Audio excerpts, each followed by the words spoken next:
Hey there, boys and girls, and welcome to episode 120 of Sonic Boom TV. This is an unboxing slash showing part of my collection of the band that's being unboxed, or all of my collection of the band that's being unboxed. I got a package in the mail from Real Gone Music. If you don't know about those guys, you should check them out. They come out with some really good reissues of bands that I never thought I'd find some of the stuff, and so I keep tabs on them. So whenever they have something new coming up, I can prepare myself for it most of the time.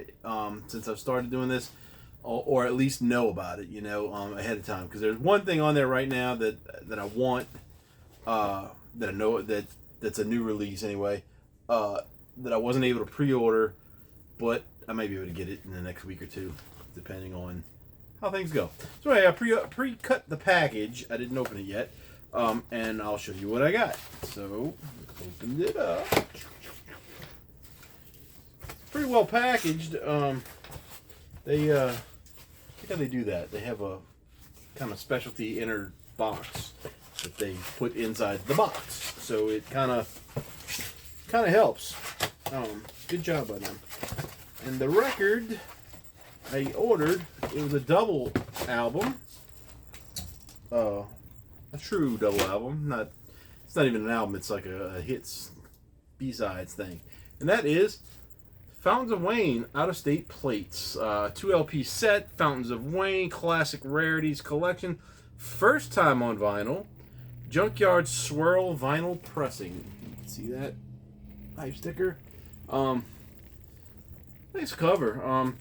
I've already got this on CD. I have all of their albums except one so far, and that was the last one, and that's only because I've never seen it. The second to last one I got recently. I had seen that one, just hadn't picked it up, and then I got it on vinyl. I think I got it from, I don't know where that one came from. I don't know if that was a record store day. Yeah, it was record store day. I got that one. And I have one other, but we'll talk about that in a minute.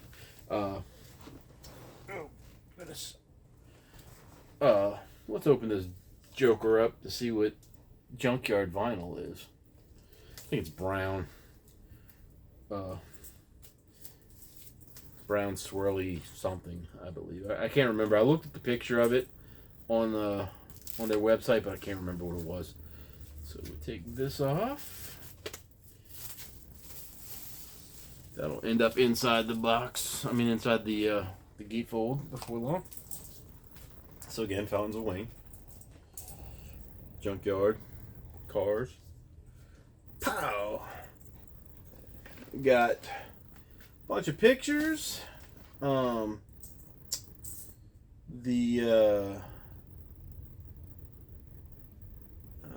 know if those are. I thought some of these pictures might be album covers and stuff.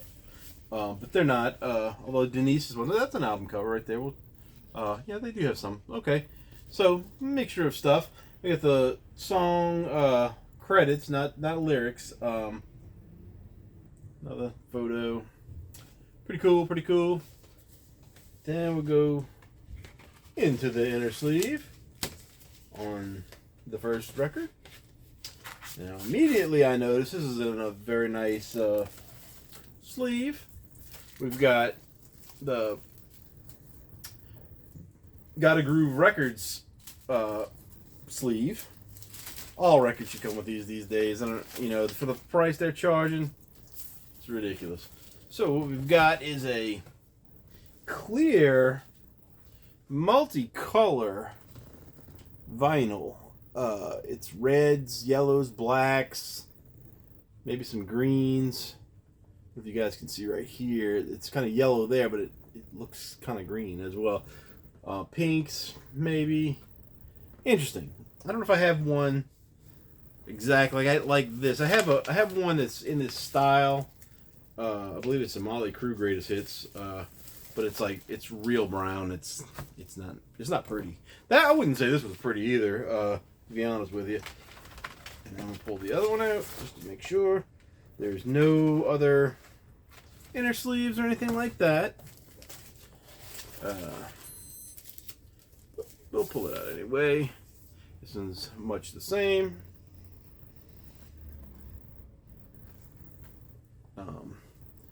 The labels are just, that. So what this is it's a B-sides and rarities collection. There is a version, or their version of the Britney Spears song that they did. What's it called? Baby One More Time. Hit me, baby, one more time. You know that one, the one everybody knows. Or whether you like Britney Spears or not, you know it. And they have a bunch of their stuff. The one thing that I'm glad that they have on this, which actually has an extra song, is the single that I bought many years ago from, it's a Christmas single. It's I Want an Alien for Christmas and The Man in the Santa Suit. Well, when they did this, they added Hanukkah Under the Stars for, the Jewish fans, which is cool. But there's no secret big hit kind of thing off of this. But it's got a lot of good songs, and I haven't listened to it in a long time. This is one of those bands that I was really, really into for a long time, and I don't know. It was maybe around the time of Hurricane Katrina. And I lost touch with a lot of bands at that point because, the radio stations around here went from not that great to really bad. And then they really haven't recovered. There's one station, and a friend of mine works for him, and he's a DJ, but they don't, it's just not good. I mean, they do play some modern songs, but nothing that I want to listen to. And then they play classic alternative rock songs, and some, which they also mix in Metallica stuff too. So a few heavy metal songs in there, not many. And it's just a weird kind of thing, and it's not a station I want to listen to, so I don't usually. And I don't listen to the radio that often at all anymore. So that's that. But Fountains of Wayne, I go back to their first album, which I'll show you guys what I have. This is the first one. It's just called Fountains of Wayne. Fountains of Wayne.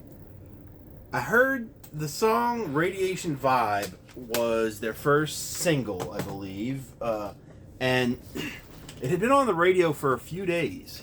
Here, because we used to have really good alternative rock radio station, and there was actually a time when we had a good heavy metal station too, but those are all both long gone. But anyway, the Radiation Vibe was on the radio, and I had tickets to go see Smashing Pumpkins on the Melancholy and Infinite Sadness tour, the final show of the tour.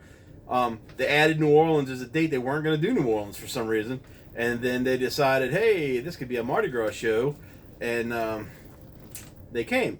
They played probably 3 or 4 hours. I know they played a long set, and then they said, we don't have any more hits. Y'all can go home now. And a lot of people went home, and then they just continued to play forever.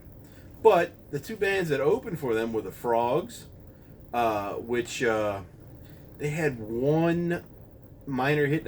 They had an EP, which I do have. I don't know if they ever put out an album or not. And they were kind of weird and pretty good. And then Fountains of Wayne came out, and like I said, I knew the one song, Radiation Vibe. They all came out. They were wearing the Zero shirts that Smashing Pumpkins did for that song. Just a black shirt with the zero and I think it was a star or something. And it was like I knew every song they played. Their songs are so catchy that before it's over, you know it. That's how weird it was.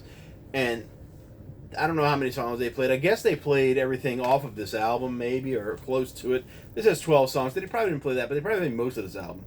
And I didn't have it yet, so after the show, it was within a week or so that I had to go out and buy this. And this album got played so many times back in the day. I guess it came out in early '90s. Let me look at their little thing here. 96. So it came out in October 1st, 1996 is when it came out. So I probably got it a couple months after that, after it was out, whenever the single kind of caught on a little bit. And it could have been one of those things where they were Smashing Pumpkins was coming and they were trying to play the opening bands a little bit too, so that more people would be interested in going to the show. I don't know.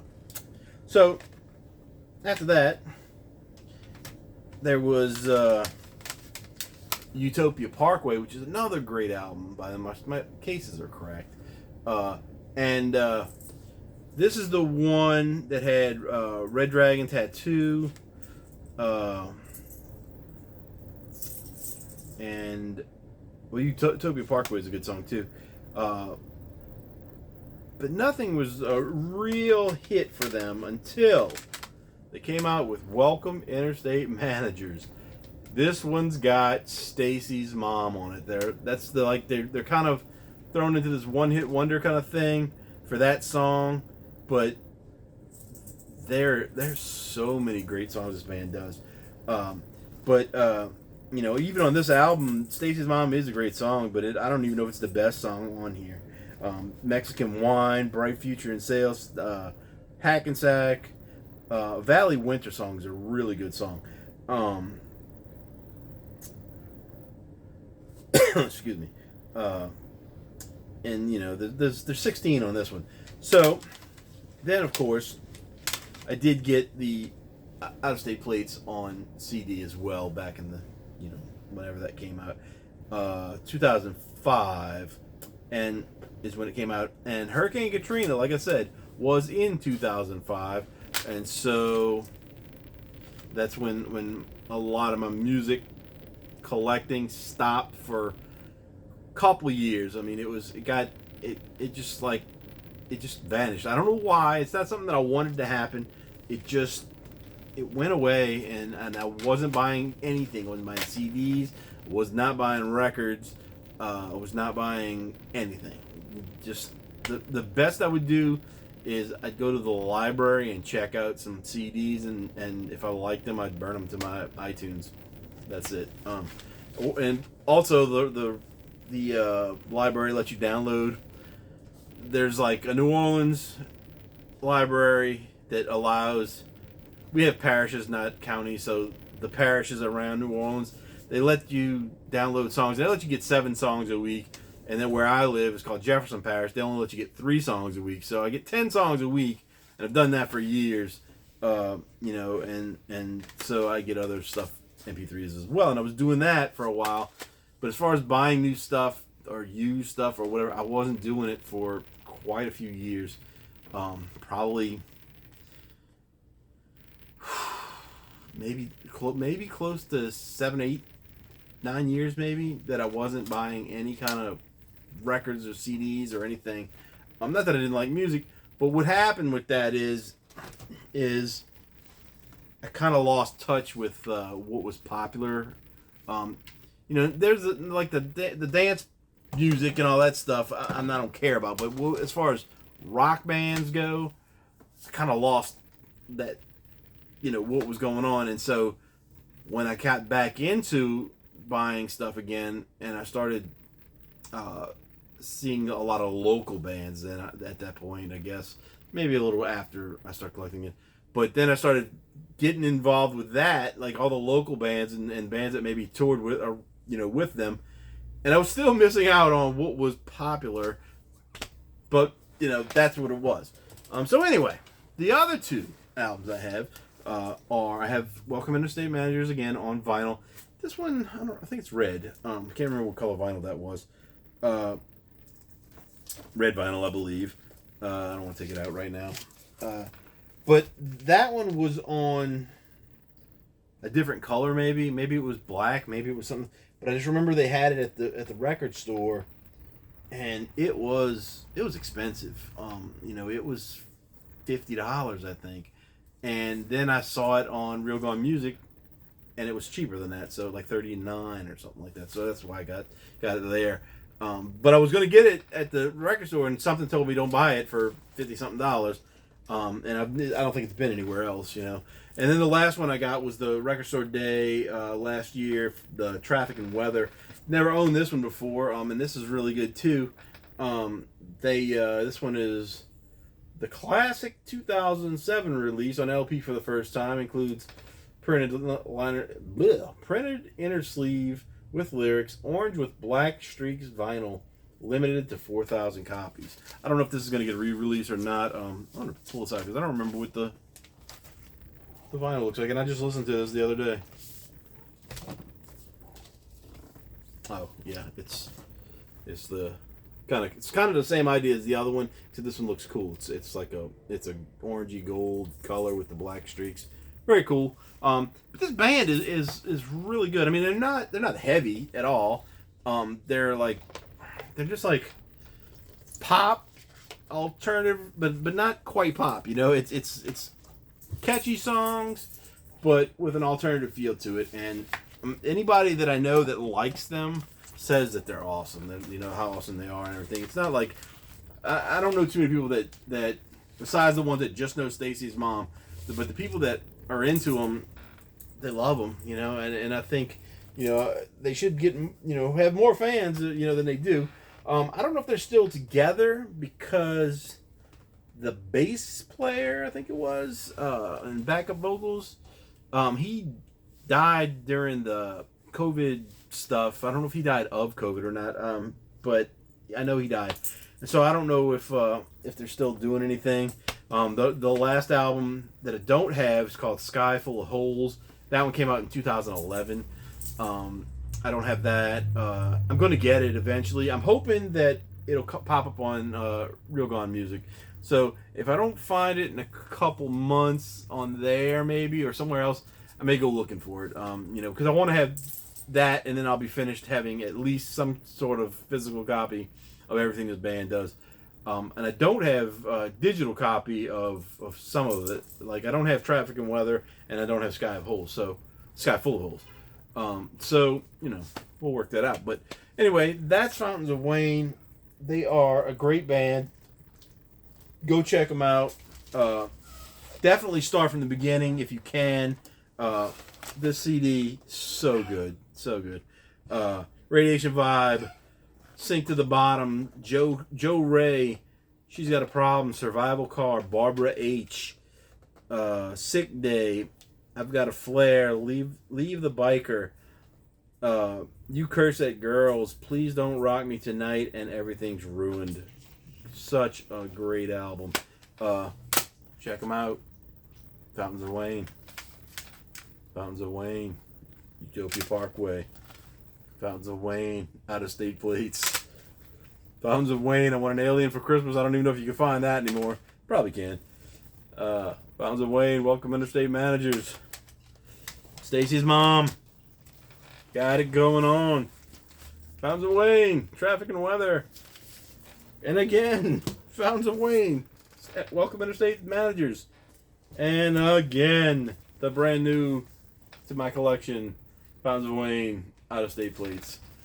Hope you guys enjoyed this silly little video. I will talk to you later. Jeez, it's almost 19 minutes long. Let me get out of here. Talk to you guys later. See you next time.